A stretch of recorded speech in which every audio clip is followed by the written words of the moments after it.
Ndabasuje ni kwa Dizboy w'Abanyarwanda inubwa y'Abanyamusanze guys kuzana amakuru meza agiye atandukanye arimo kugenda caracara hano mu bitangaza amakuru cyangwa se mwisi muri rusange guys. Abenshi bakomeje kwibaza impamvu Iran yahisemo kurasa mu bihugu by'inshuti bya Leta Zunze Ubumwe za Amerika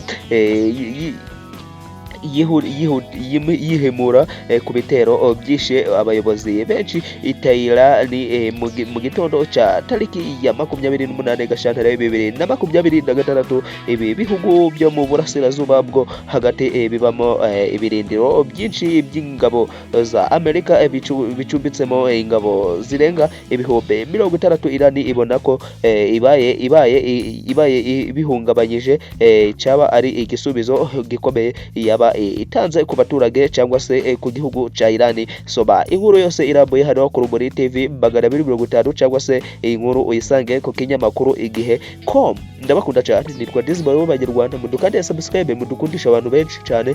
Nitwa Dizboy w'Abanyarwanda, abanzi ntabwo bakinshidikanyaho kubera amakuru ndimo kubacikumburira nkabazanira.